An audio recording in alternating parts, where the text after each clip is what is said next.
कोई तय नहीं किया, घर पर ही वो दौड़ता रहा, कोसों 50 दौड़ा, मैंने घर पर ही 50 कोस की यात्रा किया। उसी तरह मन को जब साथ में रहेगा और मन दूर चलागा, मन के मारे क्या भया, मोई ना मन की आस। मन जो है घर के टेंशनाइज में है, घर के रिलेशन में है, घर के तो मोई मन जब तक मर कर सदगुरु शरणों में नहीं आ जाता तब तक हमारा कोई मिला नहीं, कुछ नहीं मिला। वो 50 कोच बैठे बैठे घूम रहा, कुछ मिलेगा नहीं। तब हम चले साई चरित्र की ओर। अभी साई चरित्र पढ़ने वाले रास्ते में हैं, आएंगे। हमारे कहने का तात्पर्य ये है कि ये मनुष्य तन जो है 84 लाख चक्कर लगाए हैं योनियों में। 84 लाख बहुत ज्यादा हो जाता है।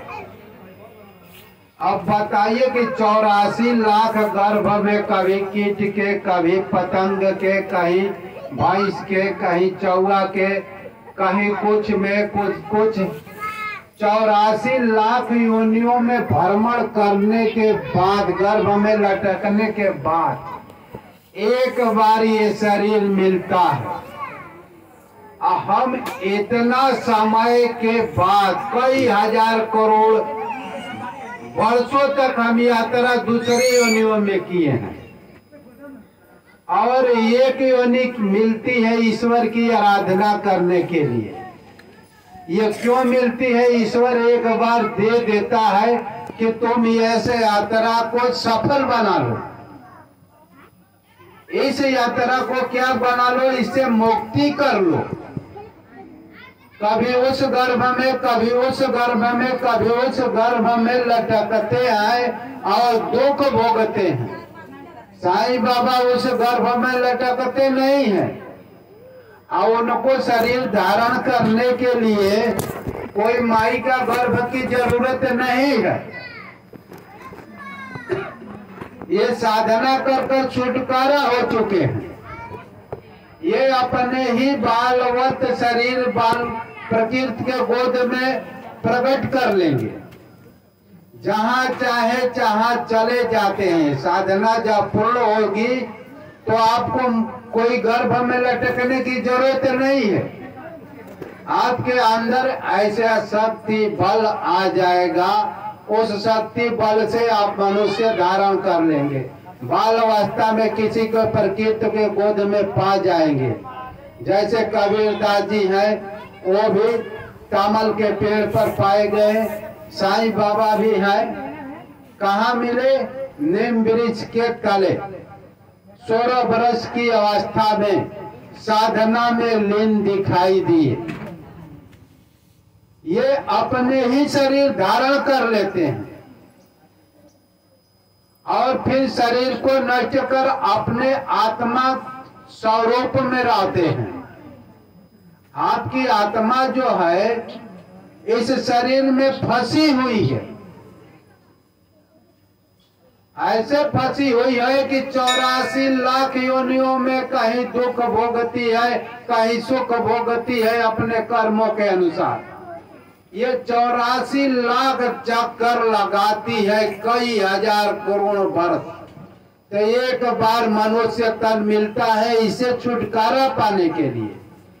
और किस शरण में हम छुटकारा पाएंगे? इधर उधर के देवी देवताओं में हम फंस जाएंगे तो नहीं छुटकारा मिलेगा, क्योंकि देवी देवता भी 84 लाख के चक्कर में है। वेद शास्त्र उपनिषद गीता रामायण में लिखा हुआ है। भगवान श्री कृष्ण भी कहे हैं कि ब्रह्मा से लेकर जितने देवी देवता और जितने योनियां है, कीट पतंग से लेकर सब 84 लाख का चक्कर लगाते हैं। और यह मार्ग जो है एक सदगुरु के शरण होने पर मिलता है। सदगुरु जो है इन चक्रों से छुटकारा कर देता है। भर जैसे हम कपड़ा पहनते हैं, अच्छी अच्छी साड़ी, अच्छे अच्छे कुर्ता, उसी तरह से ये जितने योनियां है एक कपड़ा है। अपने कर्मों के अनुसार हम स्त्री का कपड़ा पहन लिया, कोई पुरुष का कपड़ा पहन लिया, कोई कुत्ते का कपड़ा पहन लिया, कोई बिल्ली का कपड़ा पहन लिया, कोई गदहा का कपड़ा, ये कर्म के अनुसार मिलता है। कोई बैल का, कोई भैंस का, कोई राक्षस का, कोई शैतान का, ऐसे ही हम कर्म के अनुसार ये जो है हमको कपड़ा मिलता है। इस कपड़े को पहन चुके हैं। लेकिन आत्मा जो है ना स्त्री है ना पुरुष है। समझ लीजिए, जैसे हम मनुष्य को समझते हैं कि हम मर्द का कपड़ा, मर्द है तो वो मर्द नहीं है। स्त्री समझती है कि मैं स्त्री हूं, आप स्त्री नहीं है, ये आपका चोला स्त्री है। मर्द सोचता है कि मैं मर्द हूं, वो मर्द नहीं है, वो चोला है। जो चोला पहन लिया, जैसे कोई आदमी का ड्रेस पहन लेता है, कोई साड़ी पहन लेता है तो स्त्री दिखाई देने लगता है। जैसे खोजवा है, साड़ी अच्छी अच्छी पहन लेते हैं तो कोई पहचानिए नहीं पाता है कि स्त्री है कि पुरुष है, खोजवा है कि नहीं। इसी तरह से हम ड्रेस पहने हुए हैं और ये ड्रेस कैसे मिलता है? अपने कर्मों के अनुसार। कर्म अच्छा है तो हमको मनुष्य तन मिलेगा, उसमें हमको स्त्री का भी तन मिल गया कर्म के अनुसार। कोई को पुरुष को मिल गया कर्म के अनुसार, कोई कर्म के अनुसार गरीब बन गया, कोई अमीर बन गया, कोई कर्म के अनुसार बहुत गरीब बन गया। अब कोई कर्म के अनुसार ही फायदा लेता है तो वो अरबपति खरबपति होता है, कुछ कमाता नहीं है। उसका इस जन्म का कर्म है।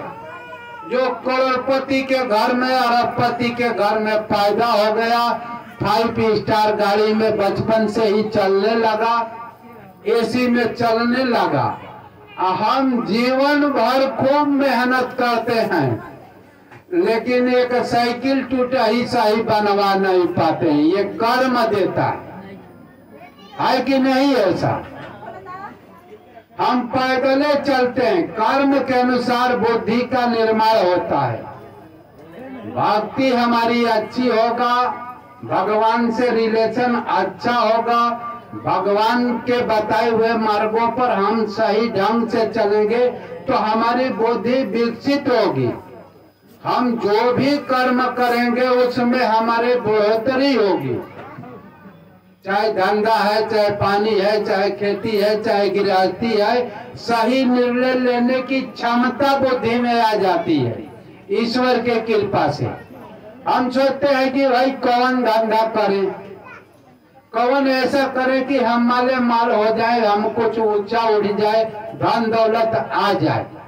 हम सोचते हैं ना, हमारी बुद्धि निर्णय नहीं लेती है। क्यों नहीं लेती है? क्योंकि हमारी बुद्धि का विकास ही नहीं है, सत्य निर्णय नहीं ले पाती है। किस लिए? हम ईश्वर की साधना नहीं करते हैं, इससे बुद्धि का विकास होता है। और जो भी में कर्म में हम हाथ लगाएंगे वो कर्म आगे बढ़ने लगता है, हमारे घर पैसा आने लगता है। तो हम अब बाबा के साईं चरित्र का अवलोकन करेंगे। इधर उन्हीं का एक टापनियर खड़ा रहता है, लेट कर ऐसा लेट कबो ना होके भक्त